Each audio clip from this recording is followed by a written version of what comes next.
नमस्कार, मैं हूं नीरज मिश्रा और आप देख रहे हैं आज की खबर। आपको ये जानकर आश्चर्य होगा कि पाकिस्तान दुनिया का एक ऐसा देश है जो आज भी अपने जन्म की तारीख को लेकर कंफ्यूज है। यानी पाकिस्तान अपने स्वतंत्रता दिवस को लेकर भ्रमित है।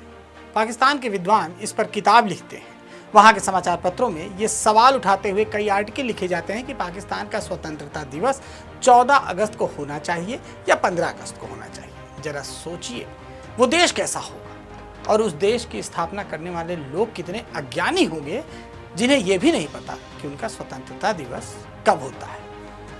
हमने इस बारे में रिसर्च की कि भारत और पाकिस्तान एक साथ आज़ाद हुए थे, फिर पाकिस्तान की स्वतंत्रता दिवस 14 अगस्त क्यों मनाया जाता है और हमें इससे जुड़ी हुई कई दिलचस्प जानकारियाँ मिली। अपने रिसर्च के दौरान हमें पाकिस्तान के कुछ डाक टिकट भी मिले जिन पर लिखा है पाकिस्तान पोस्टेज 15 अगस्त 1947। यहाँ यह भी समझना होगा कि पाकिस्तान आखिर कौन सी स्वतंत्रता और आज़ादी का उत्सव मना रहा है। सच तो ये है कि आज़ादी की लड़ाई में पाकिस्तान की मांग करने वाली पार्टी मुस्लिम लीग का आज़ादी में कोई योगदान ही नहीं था। मुस्लिम लीग सर सैयद अहमद खान की टू नेशन थ्योरी पर समर्थन करती थी। सर सैयद ने कहा था कि मुसलमानों को अंग्रेजों का साथ देना चाहिए क्योंकि अगर अंग्रेज चले गए तो लोकतंत्र में बहुसंख्यक हिंदू मुसलमानों को दबा देंगे। वर्ष 1906 में ढाका में मुस्लिम लीग की स्थापना हुई थी और उसके बाद से लगातार मुस्लिम लीग अंग्रेजों के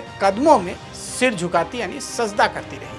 मोहम्मद अली जिन्ना के सिर पर अंग्रेजों का हाथ था। अंग्रेजों की मदद से मोहम्मद अली जिन्ना ने पाकिस्तान का निर्माण किया था। पाकिस्तान के विद्वान के अजीज ने पाकिस्तान के इतिहास की समस्याओं पर एक किताब भी लिखी थी जिसका नाम है मर्डर ऑफ हिस्ट्री। इस किताब के पेज नंबर 180 में उन्होंने लिखा है 14 अगस्त को पाकिस्तान आज़ाद हो गया, ये बात सही नहीं है। द इंडियन इंडिपेंडेंट बिल 4 जुलाई 1947 को ब्रिटेन की संसद में पेश किया गया था और 15 जुलाई को कानून बन गया था। इसी के तहत 14 और 15 अगस्त की मध्यरात्रि को भारत और पाकिस्तान को आज़ाद किया जाना था। दोनों नए देशों को विक्ट्री के द्वारा ही निजी तौर पर पावर ट्रांसफर किया जाना था। लॉर्ड माउंटबेटन एक ही समय पर कराची और नई दिल्ली में मौजूद नहीं रह सकते थे। यह भी संभव नहीं था कि 15 अगस्त की सुबह वो भारत में रहें फिर कराची पहुंच जाएं, क्योंकि भारत की आज़ादी मिलने के बाद वो भारत के पहले गवर्नर जनरल बन जाते। इसलिए पाकिस्तान को 14 अगस्त 1947 को ही सत्ता सौंपना ठीक था जब वो भारत के वाइसरॉय थे। इसका मतलब ये नहीं है कि पाकिस्तान को अपनी आज़ादी 14 अगस्त को मिली। द इंडियन इंडिपेंडेंस एक्ट इसकी मंजूरी नहीं देता। अब आप ये भी देखिए कि ये कितना बड़ा विरोधाभास है कि पाकिस्तान का निर्माण वाइसरॉय लॉर्ड माउंटबेटन की मौजूदगी में 14 अगस्त 1947 को हुआ था, लेकिन द इंडियन इंडिपेंडेंट एक्ट के मुताबिक उसका निर्माण 15 अगस्त 1947 को हुआ था। के अजीज पाकिस्तान के बड़े इतिहासकार हैं। उन्होंने आज़ादी पर पाकिस्तान के धर्म संकट का विश्लेषण अपनी किताब में किया। पाकिस्तान के बड़े विद्वान ही नहीं, समाचार पत्र और लेखक भी इस बात से भ्रमित हैं कि पाकिस्तान को आज़ादी कब मिली। इस संबंध में पाकिस्तान के अखबार डॉन का एक आर्टिकल भी सामने आया जिसमें लिखा है कि 14 अगस्त 1947 को एक स्वतंत्र मुस्लिम राज्य के रूप में पाकिस्तान का निर्माण हुआ। लाहौर, कराची और पेशावर रेडियो स्टेशन से कुरान का पाठ हुआ और फिर रात 12 बजे के बाद आज़ादी की घोषणा हुई।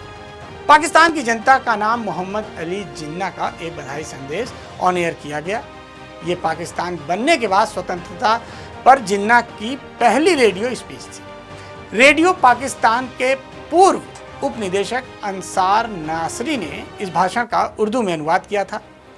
भाषण को यह कह के प्रसारित किया गया कि 14 अगस्त 1947 को पाकिस्तान का निर्माण होने के तुरंत बाद कायदे आजम ने देश से बात की। इस आर्टिकल में आगे लिखा है कि रेडियो पाकिस्तान के उप निदेशक अंसार नासरी ने इस नियम को ध्यान में नहीं रखा कि रात 12 बजे के बाद अगली तारीख आ जाती है, इसलिए गलती से उन्होंने अपने अनुवाद में 15 अगस्त के बजाय 14 अगस्त कह दिया। पाकिस्तान का निर्माण मुस्लिम लीग और मोहम्मद जिन्ना के अहंकार का नतीजा है। शायद इसलिए पाकिस्तान के कुछ लोगों ने यह सोचा कि भारत से एक दिन पहले ही अपना स्वतंत्रता दिवस मनाकर वो भारत से आगे निकल जाएंगे, लेकिन ऐसा कभी नहीं हुआ क्योंकि अहंकार की कलम से इतिहास नहीं लिखा जाता। 14 अगस्त पाकिस्तान के अहंकार का दिवस है। पाकिस्तान अगर चाहे तो इस तारीख को आज भी बदलकर 15 अगस्त कर सकता है, लेकिन हमें मालूम है कि वो ऐसा नहीं करेगा।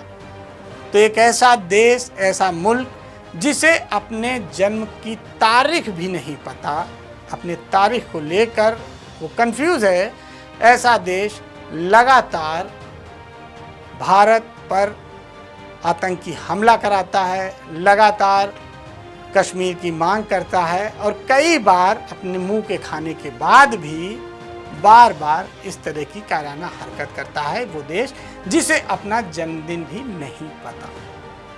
तो पाकिस्तान के बारे में और भी अधिक रोचक जानकारियां हम आपको देते रहेंगे। हमारे चैनल को लाइक करिए, सब्सक्राइब करिए और देखते रहिए आज की खबर।